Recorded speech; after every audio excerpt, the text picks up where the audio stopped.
شغلة كتير مهمة، ما تشتروا فرش غالية. هلا والله حبايب، شو الأخبار؟ إن شاء الله تكونوا بخير. رجعت لكم بفيديو جديد وهالمرة من مرسمي. ليش؟ لحتى أعلمكم كيف نشتري الألوان الصح. طبعا اليوم نحن رح نحكي عن ألوان الأكريليك، بالحلقات الجاية رح نحكي عن ألوان الزيت وعن ألوان الفحم وباقي الألوان من الأنواع الثانية، قواش وغيرها. بس هالمرة رح نحكي على الأكريليك، كيف نشتري، كل الأسعار وإلى آخره، كل هي الترتيبات. فتابعوني بهذا الفيديو وما تنسوا تشتركوا معي على القناة وتتابعوني على صفحاتي الثانية على السوشيال ميديا، على انستغرام، على سناب شات وعلى غيرها. من الأشياء المميزة بألوان الأكريليك بأنه في ألوان مضيئة. هذا اللون بيتفاعل مع الضوء أو مع البلاك لايت أو ضوء الأشعة فوق البنفسجية، فهذا إذا استخدمتوه اللوحات راح تشع من هذا اللون. تمام. وفي عندكم اللون العادي، هذا اللون غير مشع، هذا لون أصفر عادي. تمام. وفي هذا كمان مشع، هذا اللون. عادة بيجوا الألوان المشعة بألوان فاقعة اللي هي فوسفوري ودرجاته. أول شغلة لازم نعرفها عن ألوان الأكريليك بأنها قابلة للتمديد بالمي، ففيكم تستخدموها مع المي لتمددوها وتصير أنعم. شغلة كتير مهمة وأساسية لتشتروا ألوان الأكريليك، ما تطلعوا على السعر. السعر آخر شيء تفكروا فيه. لاقوا ارخص نوع اكريليك واستخدموه. طبعا نحن عم نتعلم من جديد، فنحن عم نشتغل بالبدايات. فبالبدايات اذا كان سعر الاكريليك قليل هذا ما بيعني بانه سيء. الاكريليك يعني تقريبا اسعاره متوسطه، حتى الغالي منه اسعاره متوسطه. فانا بفضل دائما بانه تشتروا الاسعار الرخيصه، ما في داعي تروحوا لاسعار غاليه لانه تقريبا الاختلاف ما انه كثير كبير. وبالنهايه نحن عم نتعلم، فبالوقت اللي عم نتعلم فيه ما شرط نشتري اشياء كثير غاليه، ما راح تحسن شغلنا، لانه شغلنا بيعتمد على كيف عم نتعلم نرسم اهم من بشو عم نرسم. شغله كثير مهمه لازم تعرفوها لما بدكم تشتروا الوان الاكريليك. في عندكم هذا الشعار، تمام، اللي هو هذا المربع المقسوم نصين.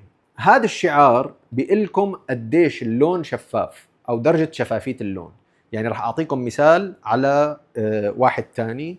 في عندي هاد، شوفوا هون الشعار اللي هو مربع ومقسوم هيك بالنص. عندي اياه هون المربع ومقسوم بالنص، لونه بالكامل ابيض، من الطرفين ابيض. بينما هون عندي اياه ابيض واسود. في عندكم بتيوب ثالث او بعصاره ثالثه بيكون كله اسود المربع. هذا شو بيعني؟ المربع اللي كله اسود بيعني بانه درجه الاعتام باللون او درجه التشبع عاليه. الدرجه هي بتكون درجه متوسطه، يعني اللون تقريبا شفاف. هون اذا كنا عم نرسم بطبقات مختلفه وحابين يكون في شفافيه للون فهذا بنصح فيه، واذا حابين الشفافيه تكون لسه اعلى كمان هذا بنصح فيه. هي اذا بتكون شفافيه اعلى، فعلى حسب الشفافيه اللي عم تشتغلوا عليها لازم تختاروا الالوان. فلما بدكم تشتروهم اتاكدوا من انه الشفافيه المطلوبه اللي انتم حابين تستخدموها تكون مبينه على العبوه، وهذا شيء كتير اساسي ومهم بالرسم. شغله كتير مهمه، الاكريليك بيجي بعده خامات او بعده سماكات. في عندكم هي السماكه اللي تعتبر سائله، بامكانكم تصبوها، اللي مثل ما بتشوفوها بيقولوا له بورينج كولرز او صب الالوان على الاشياء. فهي بتستخدموها اسهل عليكم بكثير من انكم ترجعوا تخلطوا وتخففوا. هذا مخفف يعني من البدايه، فبامكانكم تستخدموه مباشره على اي شيء حابين تصبوه. اذا بدكم شفتوا هي الفيديوهات اللي بيميلوا اللوحات وبيطلعوا اشكال بيستخدموا هذا. وعندكم كمان الاكريليك بيست. الاكريليك بيست عاده يا بيجي لونها شفاف يا بيجي لونها ابيض. بامكانكم تلاقوها ببعض الاماكن بعده الوان، بس عاده بتيجي بلون ابيض، ولازم تستخدموا معاها صبغه لحتى توصلوا للون اللي انتم حابينه. هي تستخدم اذا بدكم تعملوا اشياء فيها طبقات سميكه وبنفس الوقت ما يصير فيها تشقق، فالاكريليك بيست ممتازه لهذا العمل. واذا حابين تعرفوا شو الريش المستخدمه او الافضل للاستخدام للاكريليك، انا بستخدم الريش اللي هي نعومتها متوسطه، لا أنا خشنه ولا أنا ناعمه على الاخر. رح فرجيكم شويه عينات. هي الريشه مثلا للاكريليك تعتبر خشنه، فعاده لما بدكم ترسموا بالاكريليك بريشه شوي خشنه راح يصير فيها شويه خطوط بالرسم، فهي الخطوط ممكن تروح شوي من الشفافيه. فالفرش الانعم بتخفف الشفافيه اكثر، بتصير الشفافيه اقل. فدائما تستخدموا الريش الانعم، مو الانعم بكتير اللي هي كتير خفيفه.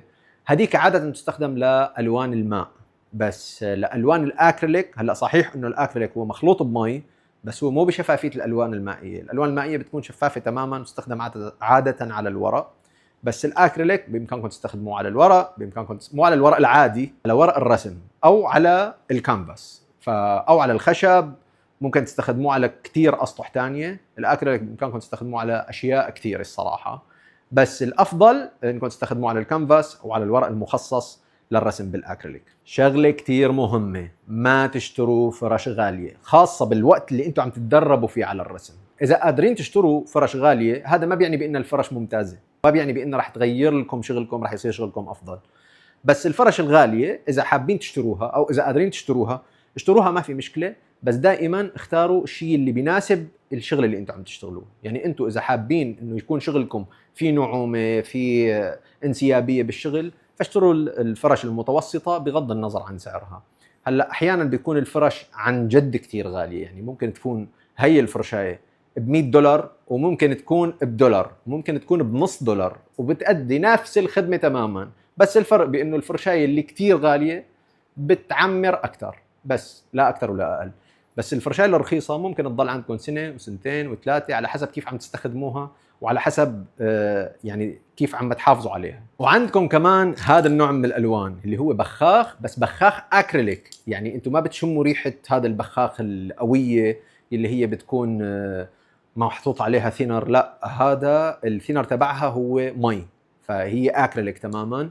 بكونكم تستخدموها بقلب البيت من دون ما تسبب لكم هي الريحه اللي كثير قويه، بس بنفس الوقت لازم تستخدموا كمامه لما بدكم تستخدموها حتى ما تستنشقوا هذا الغبار اللي طالع بالهواء من الالوان. الالوان والريش والادوات اللي حكيت لكم عنها هي كلياتها موجوده اما اونلاين او بامكانكم اذا رحتوا على محلات متخصصه ببيع مواد الرسم بامكانكم تلاقوا فيها هي المواد.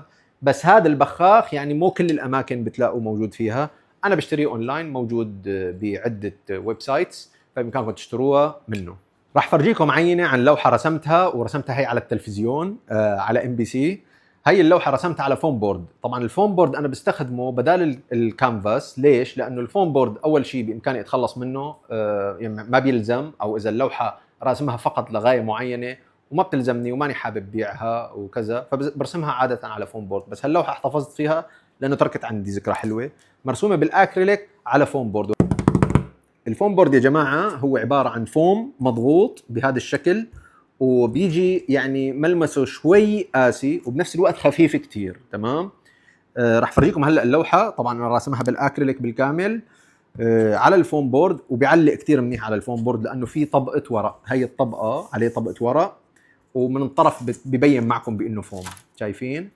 بس الطبقات من الجهتين بيكون ورق، وسعره كتير رخيص، بامكانكم تلاقوه بالمكاتب، بامكانكم تلاقوه انا بشتريه من معمل صراحه متخصص بالفوم بورد، بتلاقوه موجود بكثير اماكن تانية، وحتى اونلاين في كمان موجود منه. فهي اللوحه يا جماعه رسمتها على التلفزيون، كانت لميسي، كان ما بعرف في بطوله كانت كاس العالم ولا ما بتذكر صراحه، بس رسمت على MBC، بتشوفوها بهذا الفيديو. شغله حلوه كتير بالوان الاكريليك بانه فينكم تنظفوا ايديكم بالمي، يعني بعد ما تعبوا ايديكم الوان، اذا صاروا ايديكم عليهم الوان، مجرد ما تغسلوا بالمي بيروح الاكريليك مباشره. وراح احكي لكم بالفيديوهات الجايه شو الفرق بين الاكريليك وغيره من الالوان، وكل واحد لشو استخداماته. هالمره جيتكم بفيديو خفيف، الفيديوهات الجايه راح تكون اتقل، بس حبيت ارجع على القناه لانه كثير وصلتني رسائل منكم على انستغرام، ايمتى بدك ترجع على القناه، ايمتى بدك ترجع على القناه، فهيني رجعت على القناه، وان شاء الله الايام الجايه راح تشوفوا فيديوهات اكثر واكثر.